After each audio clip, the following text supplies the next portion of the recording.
ನಿನ್ನೆ ನಾನು ಬಡಗನವರಿಗೆ ಒಂದು ನನ್ನ ಕೆಲಸದ ನಿಮಿತ್ತ ಒಂದು ಮೀಟಿಂಗಿಗೆ ಹೋಗಿದ್ದೆ. ಅಲ್ಲಿ ಹೋಗಿರುವಾಗ ನನ್ನ ಕೆಲಸದ ಒಂದು ಫಾರ್ಮನ್ನು ಅವರೆಲ್ಲ ಪರಿಶೀಲನೆ ಮಾಡಿದರು. ಆದರೆ ನಾನು ಹೊರಟಾಗ ಅವರು ಏನು ಹೇಳಿದರು ಅಂತ ಹೇಳಿದರೆ, ಒಂದು ಫೋಟೋ ತೆಗೆಯುವ, ನೀವು ಮೀಟಿಂಗಿಗೆ ಬಂದಿದ್ದೀರಿ ಅಂತ ಹೇಳುವಂಥ ಒಂದು ಉದ್ದೇಶಕ್ಕಾಗಿ ಒಂದು ಫೋಟೋ ತೆಗೆಯುವ ಅಂತ ಹೇಳಿದರು. ಆದರೆ ಅವರು ಬಲವಂತವಾಗಿ ಫೋಟೋ ತೆಗೆದು ಏನು ಮಾಡಿದ್ದಾರೆ ಅಂತ ಹೇಳಿದರೆ, ಇವತ್ತು ಕಾಂಗ್ರೆಸ್ಸಿಗೆ ಸೇರ್ಪಡೆ ಅಂತ ಹೇಳೋ ವಿಷಯದಲ್ಲಿ ಸಾಮಾಜಿಕ ಜಾಲತಾಣಗಳನ್ನು ಹರಿದಾಡಿಬಿಟ್ಟಿದ್ದಾರೆ. ಇದು ಸತ್ಯಕ್ಕೆ ದೂರವಾದಂಥ ವಿಷಯ. ನನ್ನ ಮನಸ್ಸಿಗೆ ಇದರಿಂದ ತುಂಬ ನೋವಾಗಿದೆ. ಯಾಕಂತೇಳಿದರೆ ನಮ್ಮ ಕುಟುಂಬ ಇಡೀ BJPಯಲ್ಲಿದ್ದೇವೆ. ನನಗೆ BJPಯಿಂದ ಒಳ್ಳೆಯ ಸ್ಥಾನಮಾನ ಕೂಡ ಸಿಕ್ಕಿದೆ. ನಾನು ತಾಲೂಕು ಪಂಚಾಯತ್ ಸದಸ್ಯರಾಗಿ, ಸ್ಥಾಯಿ ಸಮಿತಿ ಅಧ್ಯಕ್ಷರಾಗಿ 5 ವರ್ಷಗಳ ಕಾಲ ನನ್ನಿಂದಾಗುವಂಥ ಕೆಲಸವನ್ನು ಈ BJPಗೆ ಕೊಟ್ಟಿದ್ದೇನೆ ನಾನು. ಹಾಗಾಗಿ ಇದು ಸತ್ಯಕ್ಕೆ ದೂರವಾದಂಥ ವಿಷಯ. ಅದರಲ್ಲಿ ಯಾರು ಅಂತ ಹೇಳಿದರೆ, ನಮ್ಮ ಹೇಮನ ಶೆಟ್ರು ಕಾವು ಅವರಿದ್ದರು, ಮತ್ತು ಕೃಷ್ಣ ಪ್ರಸಾದ್ ಆಳ್ವರಿದ್ದರು, ಜಯರಾಜ ಶೆಟ್ಟಿ ಅನಿಲ ಇವರಿದ್ದರು, ಮತ್ತು ಅಲ್ಲಿ ಊರವರು ಕಾಂಗ್ರೆಸ್ ಕಾರ್ಯಕರ್ತರೆಲ್ಲ ಇದ್ದರು. ನಿನ್ನೆಯ ದಿವಸ ನಮ್ಮೊಬ್ಬ ಮಹಿಳೆ, ಮಾಜಿ ತಾಲೂಕು ಪಂಚಾಯತ್ ಸದಸ್ಯರು, ಪರಿಶಿಷ್ಟ ಪಂಗಡದಲ್ಲಿ ನಮ್ಮ ಪಕ್ಷದಲ್ಲಿ ತಾಲೂಕು ಪಂಚಾಯತ್ ಸದಸ್ಯರಾಗಿ ಕಳೆದ ಬಾರಿ ಸ್ಥಾಯಿ ಸಮಿತಿಯ ಜವಾಬ್ದಾರಿಯಲ್ಲಿ ಪಕ್ಷ ಕೊಟ್ಟಿರುವಂತಹ ಜವಾಬ್ದಾರಿ ಭಾಳ ನಿಷ್ಠೆಯಿಂದ ಮಾಡಿರುವಂಥ ಮಹಿಳೆ. ನಿನ್ನೆ ಏನೋ ತನ್ನ ಕೆಲಸದ ನಿಮಿತ್ತ ಅಲ್ಲೊಂದು ಸಭೆ ನಡೀತಾ ಇತ್ತು. ಆ ಸಭೆಯಲ್ಲಿ ಹೋಗಿ ಯಾವುದೋ ಒಂದು ಕೆಲಸದ ಬಗ್ಗೆ ಮಾತಾಡಬೇಕು ಒಂದು ಉದ್ದೇಶಕ್ಕೋಸ್ಕರ ಹೋಗಿದ್ದರು. ಅಲ್ಲಿ ಒಂದು ಯಾವ ರೀತಿ ಅಂತ ಹೇಳಿದರೆ, ಅಲ್ಲಿಯ ಯಾರೆಲ್ಲ ಸೇರಿದ್ರು ಅಲ್ಲಿ ಕಾಂಗ್ರೆಸ್ಸಿಗರು, ಇವರನ್ನು ಬಲವಂತವಾಗಿ ನೀವು ಬನ್ನಿ, ಇನ್ನೂ ಕಾಂಗ್ರೆಸ್ಗೆ ನಾವು ಸೇರ್ಪಡೆಗೊಳಿಸುವ ಅನ್ನೋ ರೂಪದಲ್ಲಿ ಅವರನ್ನು ಬಲವಂತವಾಗಿ ಎಳೆದು ಫೋಟೋವನ್ನು ತೆಗೆದು ಸೋಷಿಯಲ್ ಮೀಡಿಯಾದಲ್ಲಿ ವೈರಲ್ ಆಗುವಂಥದ್ದನ್ನು ನಾವು ಕಾಣ್ತಾ ಇದ್ದೇವೆ.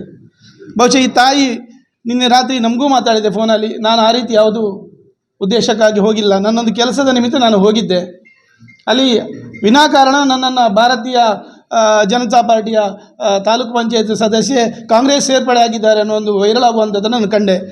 ನನಗೆ ಬಹಳ ಮನಸ್ಸಿಗೆ ನೋವಾಗಿದೆ ಅನ್ನೋ ರೀತಿಯಲ್ಲಿ ಫೋನಲ್ಲಿಯೂ ನಿನ್ನೆ ಅದೇ ರೀತಿಯನ್ನು ಉಲ್ಲೇಖ ಮಾಡಿ, ಇವತ್ತು ಭಾರತೀಯ ಜನತಾ ಪಾರ್ಟಿ ನಮ್ಮ ಆಫೀಸಿಗೆ ಬಂದು ನಿನ್ನೆಯ ಒಂದು ಆ ಘಟನೆ ನನಗೆ ಬಹಳಷ್ಟು ನೋವಾಗಿದೆ.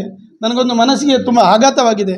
ನಾನು ಹುಟ್ಟಿದ್ದು BJPಯ ಒಂದು ವ್ಯವಸ್ಥೆಯಲ್ಲಿ, ಇನ್ನು ಮುಂದಕ್ಕೂ BJP ಅನ್ನೋ ರೀತಿಯಲ್ಲಿ ಇವತ್ತು ನಮ್ಮ ಹತ್ರ ಬಹಳ ಕೂಗಿ ನಮ್ಮ ಹತ್ರ ವಿಷಯವನ್ನು ಹೇಳಿಕೊಂಡರು.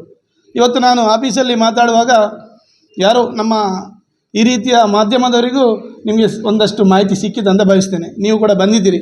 ವಿಚಾರ ಇಷ್ಟೇ, ನಮ್ಮ ಯಾವುದೇ BJPಯ ಕಾರ್ಯಕರ್ತರು ಕಾಂಗ್ರೆಸ್ಗೆ ಸೇರುವಂಥದ್ದು ಎಲ್ಲಿಯೂ ನಡೆದಿಲ್ಲ. ಏನೋ 2-3 ಜನ ಕಾಂಗ್ರೆಸ್ಸಿಗರೇ ಮೂಲೆ ಗುಂಪಲ್ಲಿದ್ದಂಥವರನ್ನು ಕರೆದುಕೊಂಡು ಬಂದು ಮತ್ತೆ ಕಾಂಗ್ರೆಸ್ಸಿಗೆ BJPಯವರು ಸೇರಿದ್ದಾರೆ ಅನ್ನೋ ರೀತಿಯಲ್ಲಿ ಸೋಷಿಯಲ್ ಮೀಡಿಯಾದಲ್ಲಿ ಸುಳ್ಳು ಪ್ರಚಾರವನ್ನು ಮಾಡುವಂಥದ್ದು ಕೆಲಸ ಅನೇಕ ದಿವಸಗಳಿಂದ ನಡೀತಾ ಇದ್ದದನ್ನು ನಾವು ಕಾಣ್ತಾ ಇದ್ದೇವೆ. ಇವತ್ತು ಕೂಡ ಈ ಮುಗ್ಧ ಒಂದು ಮಹಿಳೆಯರನ್ನು ಯಾವ ರೀತಿ ಮೋಸದ ರೂಪದಲ್ಲಿ ಬಲವಂತವಾಗಿ ಫೋಟೋ ತೆಗೆಯುವುದು, ಸೋಷಿಯಲ್ ಮೀಡಿಯಾದಲ್ಲಿ ಹರಿದಾಡುವ ರೀತಿಯಲ್ಲಿ ಮಾಡುವುದು, ಮಾನಹಾರ ಮಾಡುವಂಥ ಕೆಲಸವನ್ನು ಇವತ್ತಿನ ಇಲ್ಲಿಯ ಶಾಸಕರು ಮಾಡುವಂಥದ್ದನ್ನು ಸಮಾಜ ಬಹಳಷ್ಟು ಗಮನಿಸ್ತಾ ಉಂಟು. ಇವತ್ತು BJP ಕೂಡ ಇಂಥ ಒಂದು ಘಟನೆಯನ್ನು ಖಂಡತುಂಡವಾಗಿ ಖಂಡಿಸ್ತೇವೆ. ನಮ್ಮ ಕಾರ್ಯಕರ್ತರು ಯಾವತ್ತೂ ಒಂದು ಒಳ್ಳೆಯ ಸಂಸ್ಕಾರಯುತವಾಗಿ ಬೆಳೆದವರು.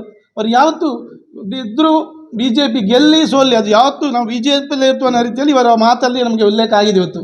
ಹಾಗಾಗಿ ನಮ್ಮ ಇಲ್ಲಿಯ ಶಾಸಕರಿಗೆ ಏನೋ ಒಂದು ಕನಸು ಕಾಣ್ತಾ ಇದ್ದಾರೆ, ಮತ್ತೆ ನಾನು BJPಗೆ ಬರಬೇಕೋ ಅನ್ನುವ ರೀತಿಯಲ್ಲಿ ಅವರ ಮಾತಿನ ಒಂದು ಶೈಲಿ. ಈಗಾಗಲೇ ಎಲ್ಲ ಕಡೆ ಸೋಷಿಯಲ್ ಮೀಡಿಯಾದಲ್ಲಿ ಬೇರೆ ಬೇರೆ ಸಮಾಜದಲ್ಲಿ ಮಾತಾಡುವಂಥದ್ದನ್ನು ಕೂಡ ಕಂಡಿದ್ದೇವೆ ನಾವು.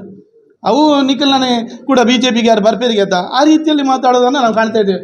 ಬಹುಶಃ ಇವರಿಗೆ ಏನೋ ಒಂದು ನಮ್ಮೊಟ್ಟಿಗೆ ಬರಬೇಕು ಅನ್ನುವ ರೀತಿಯಲ್ಲಿ ಅವರ ಮಾತು ಆಗ್ತದೆ. ಅದಕ್ಕೇನಾದರೂ ಒಂದು ಮಾಡಬೇಕು ಅನ್ನೋ ರೂಪದಲ್ಲಿ ಇವತ್ತು ಜನರನ್ನು ದಾರಿ ತಪ್ಪಿಸುವಂಥ ಕೆಲಸವನ್ನು ಮಾಡ್ತಾ ಇರುವಂಥದ್ದು ನಮಗೆ ಸ್ಪಷ್ಟವಾಗಿ ಕಾಣುವಂಥ ಒಂದು ಸಂಶಯ.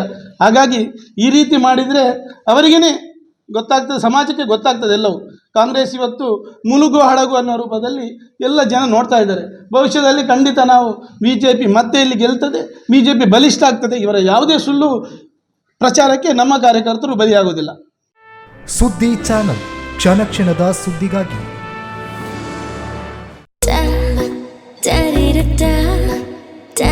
ಮತ್ತೆ ಮತ್ತೆ ಸವಿಯಬೇಕೆನಿಸುವ ಮೃದುವಾದ ನಂದಿನಿ ಪನ್ನೀರ್.